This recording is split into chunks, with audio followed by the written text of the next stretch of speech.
જય જવાન, જય કિસાન, જય મુરલીધર। હવે મિત્રો આપણે જૂન, જુલાઈ અને ઓગસ્ટ અને સપ્ટેમ્બરનો કાર્યક્રમ તો તમને આપેલો જ છે। આપણા ખેડૂત ચેનલની અંદર 6 મહિના પહેલાં પણ વિગતવાર સમજાવેલી છે અને અત્યારે આપણે રિપીટ પણ કરીએ છીએ। પણ આજે આપણે જે માહિતી આપવાની છે ઓક્ટોબર અને નવેમ્બર મહિનાની, તો મિત્રો આ 2026નું ચોમાસું છે એ ક્યાંક ને ક્યાંક મારી જે જાણકારી છે મેં જે અનુભવ મેળવેલો છે એમાં આપણે ધારીએ એથી વરસાદ વધારે થશે પણ ઓછો નહીં થાય। પણ આ બધું છે એ ક્યાંક ને ક્યાંક અમુક જે કસ કાતરા હોય ઠાઠ ઝાકળવાળા એ રોહિણી નક્ષત્ર જોઈ અને તમને માહિતી આપશું।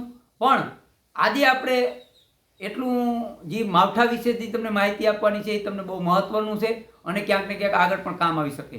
એટલે જે આપણે ઓક્ટોબર મહિનો અને નવેમ્બર મહિનો, એમાં ઓક્ટોબરની શરૂઆતની 1 થી 12 તારીખ, એમાં 1 થી 12 તારીખમાં છૂટાછવાયા અને અમુક જગ્યાએ સારો વરસાદ થાય તેવી શક્યતા છે।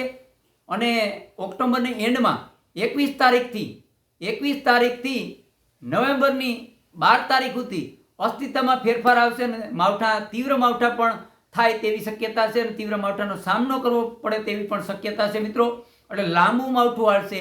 ઓક્ટોબરની 21 તારીખથી શરૂઆત થાય અને નવેમ્બરની 12 તારીખે પૂરું થાય, એટલે 10મા મહિનાની 21 તારીખ અને 11મા મહિનાની 12 તારીખે પૂરું થાય। પણ એટલું કાયમી વરસાદ ના હોય, પણ ત્યાંથી ટૂંકમાં અસ્તિત્વમાં ફેરફાર આવશે અને વાતાવરણ વરસાદી બનશે અને વરસાદની શરૂઆત થાય। પણ અમુક દિવસોમાં હેવી વરસાદ અમુક વિસ્તારોમાં જોવા મળી શકે, જે આપણે 2025માં જે માવઠું થયું હતું તેને કદાચ ભૂલાવી દઈએ એવું માવઠું 2026ના એન્ડમાં વાર જોવા મળે અને નવેમ્બર મહિનાની 11મા મહિનાની તારીખ 20 તારીખથી પણ ક્યાંક ને ક્યાંક માવઠું થાય 30 તારીખ સુધીમાં તેવી પણ શક્યતા છે મિત્રો। એટલે 11મો મહિનો નવેમ્બર મહિનામાં પણ 2 માવઠા તાકાતવાળા થાય તેવી શક્યતા છે અને ઓક્ટોબરના એન્ડમાં પણ એક માવઠું થાય તેવી શક્યતા છે મિત્રો। આ જે માહિતી છે એ માહિતી ક્યાંક ને ક્યાંક તમને કામ આવી શકે અને આ જે મેં માહિતી દીધી અને જે ક્યાંક ને ક્યાંક કસકાતરામાં દેશી હનુમાનમાં જે આ તાણ આપણે મળે છે એ ક્યાંક ને ક્યાંક હું પણ એવું ઈચ્છું છું મિત્રો કે આ મારી માહિતી, મારી આગાહી ખોટી પડે, કારણ કે 2026ની અંદર આ જો તીવ્ર માવઠા થાય તો ક્યાંક ને ક્યાંક આપણે ખેડૂત ભાઈઓને નુકસાનીનો પણ સામનો કરવો પડે તેવી શક્યતા છે મિત્રો। અને આ માવઠાનું કારણ વધારે એવું છે મિત્રો કે જ્યાં અવાર વાવણી છે એ અમુક વિસ્તારોમાં લેટ થશે।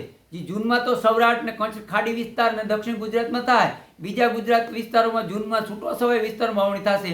બીજા વિસ્તારો છે જે ગુજરાતના આપણા અને કચ્છના, તેમને જુલાઈમાં વાવણી થશે, જુલાઈ મહિનામાં વાવણી થશે। એટલે એના માટે વર્ષ લાંબુ રહેશે અને ક્યાંક ને એને પણ કંઈ મૂંઝાવાનો પ્રશ્ન નથી મિત્રો। વાવણી મોડી થશે તો વર્ષ લાંબુ રહેશે, એટલે એ ક્યાંક ને ક્યાંક એને પણ સારા વરસાદ અને જે પાછતરા વરસાદ મળશે તો એમને પણ સારું ઉત્પાદન મળશે। પણ એન્ડમાં આપણે માહિતી એટલી આપીએ કે આવનારા દિવસોમાં 2026ના ચોમાસું છે એની વિશે હજી પણ આપણે કોઈ સચોટ તારણ મળશે તો અને કાંઈ પણ ફેરફાર થશે તો આપણે આપણા ચેનલની અંદર વિડીયો બનાવી તમને માહિતી આપશું। હવે વિડીયોને પૂરો કરી જય જવાન, જય કિસાન, જય મુરલીધર।